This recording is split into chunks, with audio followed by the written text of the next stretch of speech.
Nope. Terlihat pasukan elit negara Tang sangat kewalahan melawan mereka semua, dan satu persatu pasukan elit negara Tang berhasil dibunuh oleh mereka.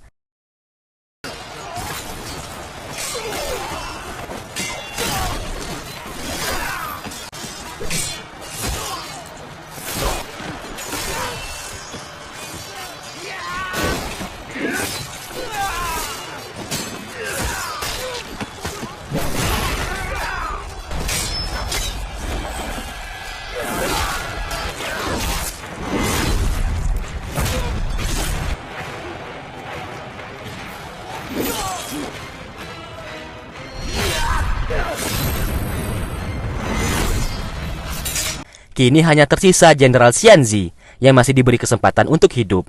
Sesaat, Ming menemui sang jenderal. Ia mengatakan kalau negara Yan selama ini telah ditindas oleh negara Tang. Maka dari itu, negara Yan memutuskan untuk berkhianat kepada negara Tang.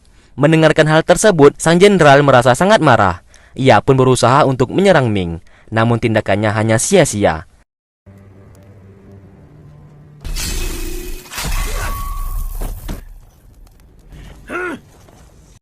Terlihat, Long Qing yang berada di sana mengatakan kalau ia mengakui kehebatan dari pasukan elit negara Tang. Akan tetapi, masih banyak di luar sana yang jauh lebih hebat dari mereka.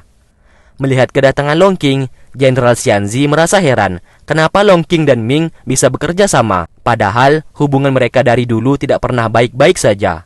Namun sesaat, Ming dari belakang langsung menusuk Jenderal Xianzi dan menewaskannya di sana.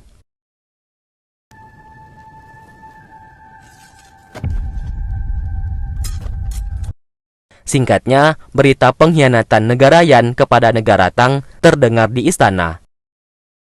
Di sana, pengawal pribadi sang putri mengatakan kalau negara Yan dipimpin oleh Ming telah bekerja sama dengan Long Qing. Mendengarkan hal tersebut, Putri Liu langsung menanyakan keadaan Jenderal Xianzi. Lalu pengawalnya mengatakan kalau Jenderal Xianzi juga ikut mati dalam pertempuran tersebut. Di lain tempat, terlihat Xiao Su mendatangi negara Yan. Di sana ia merasa sangat terkejut karena melihat banyak sekali mayat yang berjatuhan, dan di antaranya mayat itu adalah pasukan elit negara Tang. Melihat hal itu, Xiao Su menyadari kalau negara Yan telah berkhianat kepada negara Tang. Di lain sisi, sang raja negara Yan, Ming, dan Long Qing merayakan keberhasilannya mengalahkan pasukan elit negara Tang. Sesaat Long Qing meminta izin kepada ayahnya untuk pergi ke bagian timur negara Tang dan berniat menyerang pasukannya berjaga di sana, agar pertahanan negara Tang semakin lemah. Singkatnya, Xiao Su mendatangi istana negara Yan. Terlihat ia hanya seorang diri tanpa membawa pasukan sama sekali. Ternyata kedatangannya langsung disambut oleh Ming.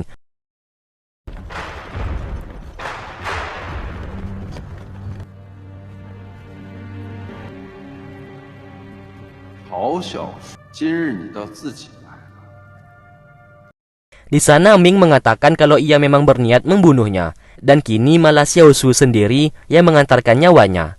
Sesaat, Ming memberi perintah pasukannya untuk membunuh Xiao Su, dan pertarungan pun terjadi.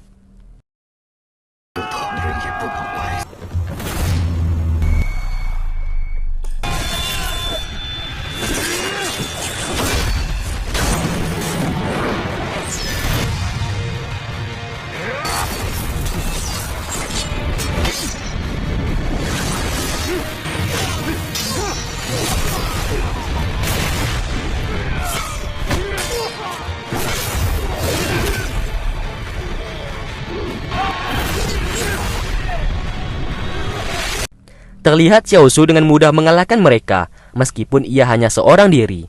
Ming yang berniat menyerangnya langsung ditebas oleh Xiao Su menggunakan pedangnya.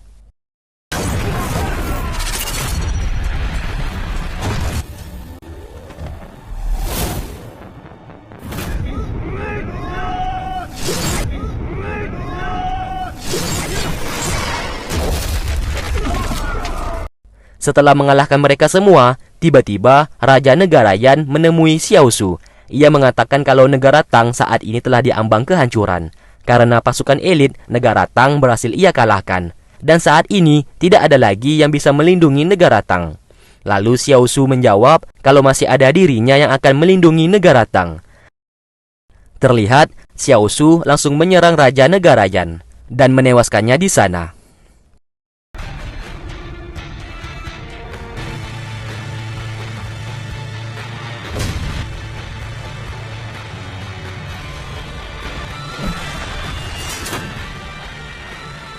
Keesokan harinya, Putri Liu mengadakan rapat di Istana Negara Tang. Ia mengatakan kepada semua yang ada di sana kalau Jenderal Xianzi telah tiada. Dan kini, ia yang akan menggantikan posisi Jenderal Xianzi sebagai penyusun strategi perang negara Tang, meskipun harus mengorbankan nyawanya. Terlihat, Lukman merasa sangat tidak berguna, padahal ia merupakan Raja Negara Tang.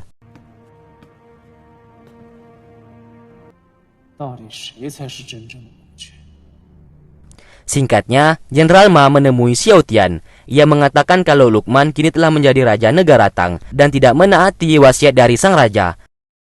Mendengarkan hal tersebut, Xiao Tian merasa kesal dan ia pun mengetahui kalau semuanya ini pasti perbuatan dari Putri Liu. Ia pun berniat untuk kembali ke negara Tang. Akan tetapi, Jenderal Ma melarang dirinya karena saat ini sangat berbahaya untuk Xiao Tian kembali ke negara Tang. Namun, Xiao Tian tidak peduli dengan resiko tersebut dan tetap akan kembali ke negara Tang. Di lain tempat, Istana Xiling kini telah mengetahui kalau negara Yan telah berhasil mengalahkan pasukan elit negara Tang. Di sana, Jenderal Istana Xiling meminta Reki untuk segera menyerang negara Tang, karena saat ini adalah waktu yang tepat untuk menghancurkan negara Tang. Namun Pendeta Cahaya sangat keberatan dengan perkataan dari Jenderal Istana Xiling. Ia menganggap kalau pertempuran negara Yan dan negara Tang tidak ada kaitannya dengan Istana Xiling. Lalu Reki menjawab kalau negara Tang adalah negara yang tidak percaya pada Tuhan mereka. Maka dari itu, ia tidak bisa membiarkan negara Tang untuk tetap ada. Reki pun memerintahkan semua pasukan untuk bersiap menyerang negara Tang. Di lain sisi, Bunga mendatangi Mawar. Ia mengatakan kalau negara Dahe yang merupakan negara milik Mawar akan mendatangi Istana Xiling untuk bekerja sama melawan negara Tang. Lalu Mawar menjawab kalau negara Tang bukanlah negara yang mudah untuk dikalahkan. Keesokan harinya, Istana Xiling yang dipimpin oleh Reki telah bersiap untuk pergi ke negara Tang.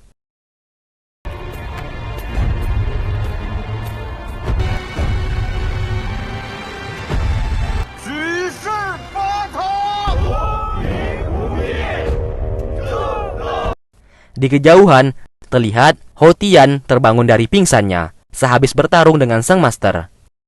Kini Hou Tian seperti memiliki dua wujud yang berbeda antara dirinya dan sang-sang. Singkat cerita, Ming Qi mengantar surat kepada Putri Liu, dan surat tersebut berisi pemberitahuan kalau Istana Xiling dan beberapa negara lainnya akan segera menuju ke negara Tang. Namun Putri Liu tidak merasa takut atas surat tersebut, dan ia berniat akan melawan semua negara yang berusaha untuk menghancurkan negara Tang. Sesaat, Liu meminta Lukman untuk memberi perintah, karena hanya Lukman yang bisa memberi perintah tersebut. Akan tetapi, Lukman yang bodoh hanya bisa terdiam dan tidak mengatakan apa-apa.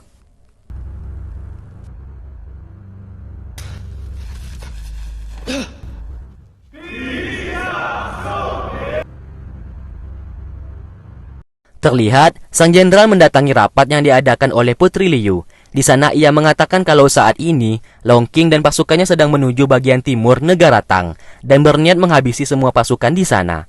Mendengarkan hal tersebut, Liu, Lukman, dan semua orang di sana merasa panik karena semua sisi negara Tang telah berhasil dikalahkan oleh mereka dan kemungkinan besar juga akan menyerang bagian pusat negara Tang. Tak ambil diam, Putri Liu dengan cepat membuat strategi pertempuran bersama para jenderal negara Tang. Di sana ia mengatakan kalau saat ini negara Tang memiliki ribuan pasukan yang akan diterjunkan untuk menahan serangan dari Long Qing dan meminta pengawal pribadinya untuk memimpin semua pasukan tersebut. Namun pengawal pribadinya merasa keberatan dengan perkataan sang putri. Ia menganggap kalau semua pasukan tidak bisa dibawa ke sana, dan jika itu terjadi, maka pertahanan pusat kota akan melemah dan pasukan negara Yan akan dengan mudah untuk mengalahkan negara Tang. Namun sang putri mengatakan kalau saat ini negara Yan bukanlah ancaman bagi negara Tang. Akan tetapi ancaman yang terbesar adalah pasukan berkuda yang berpihak kepada Long Qing, karena mereka merupakan pasukan yang sangat hebat. Singkatnya, Xiao Su mendatangi istana negara Tang dan mengatakan kepada Putri Liu kalau ia ingin meminta surat tugas dalam pertempuran melawan Long Qing di wilayah timur negara Tang. Lalu sang putri dengan berat hati mengizinkannya untuk memimpin sebagian pasukan ke wilayah timur negara Tang untuk melawan Long Qing beserta pasukannya, dan akan memberikan surat tugas itu nantinya.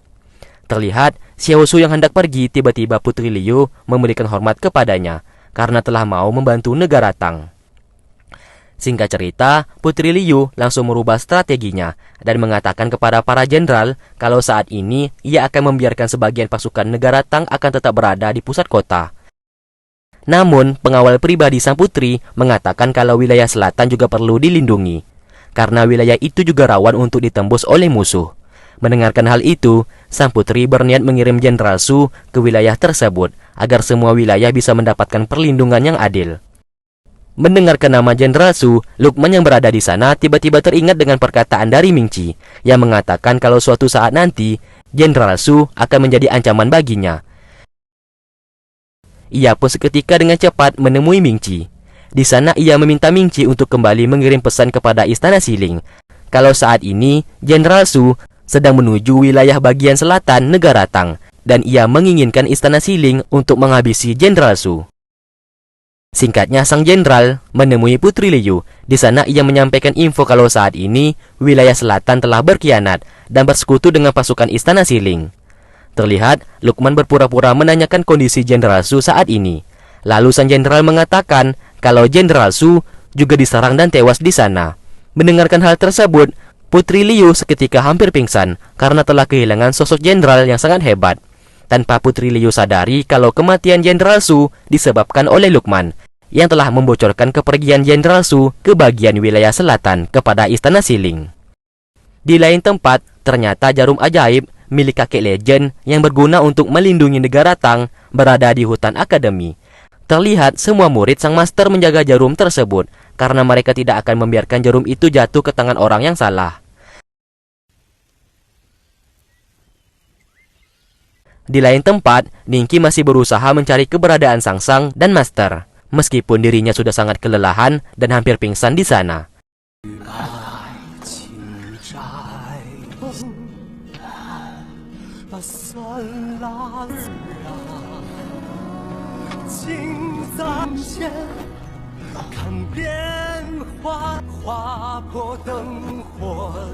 Sesaat ia teringat kepada Jenderal Ma.